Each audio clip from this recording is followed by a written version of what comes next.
बच्चा लोग, तो बच्चे आज हम आपके साथ डिस्कस करने वाले हैं कि आपको बायो में शॉर्ट नोट्स कैसे बनाने हैं।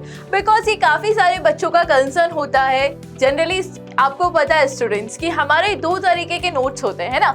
एक आपके लॉन्ग नोट्स होते हैं जो आप लेक्चर देखते देखते बनाते हो।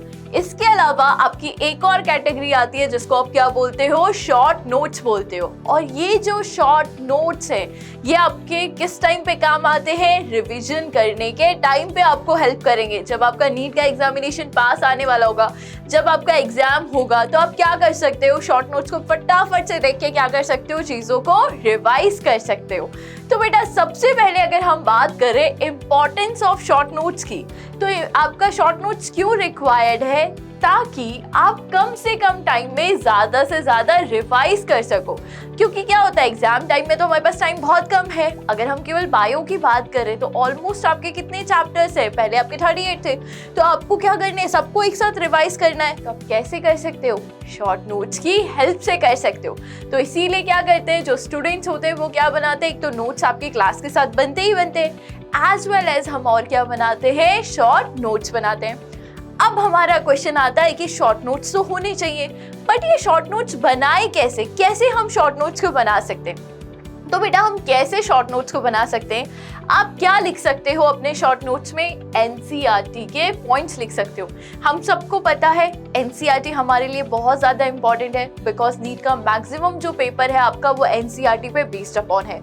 तो हम शॉर्ट नोट्स में क्या ऐड करते हैं, एनसीईआरटी के पॉइंट्स को ऐड करते हैं। अब बच्चा जब भी आप शॉर्ट नोट्स बनाओ, एक चीज़ को ध्यान रखना कि आप नोट्स बना रहे हो, शॉर्ट नोट्स बना रहे हो, आप कोई ग्रामर का टेस्ट नहीं दे रहे हो, आपको सेंटेंस मेकिंग नहीं करना। आप जब नोट्स बनाते हो उसको सिंपल फॉर्म में लिखो ना यार, शॉर्ट फॉर्म में लिखो। अगर आप प्रॉपर सेंटेंस मेकिंग करोगे, पूरे सेंटेंसेस बनाओगे, ग्रामर चेक करोगे, तो बच्चा बहुत टाइम लगने वाला है। तो आप जब भी नोट्स बनाते हो, शॉर्ट नोट्स बनाते हो, पॉइंट्स में बनाओ उसको, है ना, छोटे छोटे से पॉइंट्स में उसको ब्रेक कर दो। एनसीईआरटी की लाइंस को छोटे छोटे पॉइंट्स में ब्रेक कर दो। सेकंड, उसमें क्या ऐड करो, पीवाईक्यू के पॉइंट्स ऐड करो। जब आप प्रीवियस ईयर क्वेश्चन सॉल्व कर रहे हो तो आपके जो प्रीवियस ईयर में क्वेश्चंस पूछे गए ना, उसके जो आंसर्स हैं वो पॉइंट वाइज किसमें ऐड कर दो, अपने शॉर्ट नोट्स में कर दो। कि सपोज आपके पास क्वेश्चन आ गया, ईसीजी से रिलेटेड आपके पास क्वेश्चन आ गया, तो आपने सीधे सीधे लिख लिया, पी वेव एरो करके आपने लिख लिया कि भाई ये एट्रियल सिस्टोल को इंडिकेट कर रहा है। तो शॉर्ट नोट्स में क्या करना है, एक तो आप एनसीईआरटी के पॉइंट्स को ऐड कर रहे हो, दूसरा क्या करो कि जो आपके प्रीवियस ईयर के क्वेश्चंस आपसे पूछे गए हैं उसको भी क्या कर दो, शॉर्ट नोट्स में ऐड कर दो, पॉइंट वाइज ऐड कर दो, ठीक है। तीसरा आप क्या करो, जब आप कोई भी मटेरियल सॉल्व करते हो, आप प्रीवियस ईयर के क्वेश्चन सॉल्व कर रहे हो, आप एनसीईआरटी एग्जाम्पलर सॉल्व कर रहे हो, या आप कोई स्टडी मटेरियल सॉल्व कर रहे हो, कोई बुक सॉल्व कर रहे हो, तो जो क्वेश्चन आपके रॉन्ग हो रहे हैं, जो मैक्सिमम टाइम आपके क्वेश्चन रॉन्ग हो रहे हैं, जिसका कॉन्सेप्ट आप नहीं समझ पा रहे हो, उसको भी किस में ऐड करो, अपने शॉर्ट नोट्स में ऐड करो। बिकॉज आपने वो क्वेश्चन कई बार गलत कर दिया, आपको क्वेश्चन नहीं समझ आया, तो जब आप उसे शॉर्ट नोट्स में अपना इंक्लूड करोगे तो क्या हो जाएगा, आप उसे याद कर सकते हो ना।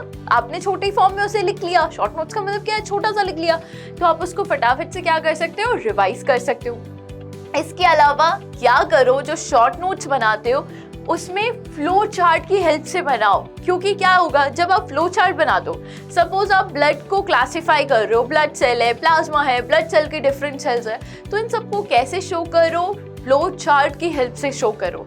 जब फ्लो चार्ट बनाओगे तो क्या होगा, आपके लिए चीज़ों को याद रखना ज़्यादा इजी होगा, एक तो टाइम कम लगेगा, और जब आप उसको देखोगे ना तो जल्दी से आपको चीज़ें क्या हो जाएगी, लर्न हो जाएगी। तो शॉर्ट नोट्स में ज़्यादा से ज़्यादा क्या यूज़ करो, फ्लो चार्ट यूज़ करो। जहाँ फ्लो चार्ट यूज़ कर सकते हो वहाँ पे तो फ्लो चार्ट बनाओ ही बनाओ, ठीक है। एंड इसके अलावा क्या बनाओ, नेमोनिक्स बनाओ। नेमोनिक्स किसके लिए, जो आपके एग्जाम्पल्स है बच्चा, एग्जाम्पल्स को लर्न करने के लिए क्या करो, नेमोनिक्स बनाओ, है ना। उसकी हेल्प से क्या होता है, जब आप नेमोनिक्स बनाते हो तो आपको ना थोड़ा सा इंटरेस्ट जागता है ना। तो वहाँ पे क्या होगा, जब आप नेमोनिक्स बनाओगे तो आपको एग्जाम्पल भी इजीली याद हो जाएंगे, एंड आपके जब एग्जाम के टाइम में आप उसको वापस से रिवाइज करोगे तो बहुत जल्दी आपको याद होगा।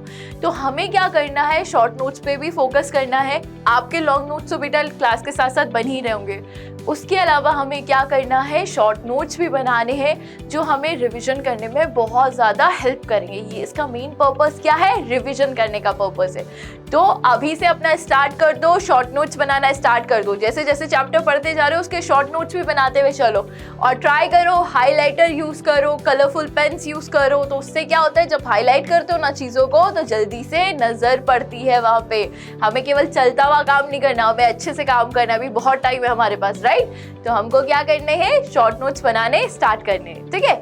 तो आपको एक चीज़ याद रखनी है कि आप जो छोटी छोटी कोशिश कर रहे हो अभी के टाइम में, जो आप छोटी छोटी से कोशिश कर रहे हो, छोटे छोटे से स्टेप ले रहे हो, वो आगे जाके क्या करेगा, कुछ प्रोग्रेस होगा। मतलब क्या होगा, हम किसके लिए कर रहे हैं, नीट के सिलेक्शन के लिए कर रहे हैं। तो हमारा क्या होगा, नीट में सिलेक्शन होगा, गवर्नमेंट मेडिकल कॉलेज में MBBS मिलेगा, या जिसका जो इंटरेस्ट है उसको वो चीज़ मिलेगी, ठीक है। तो अपना क्या करो, शॉर्ट नोट्स बनाना आज से ही स्टार्ट कर दो। तो बच्चे, थैंक यू सो मच।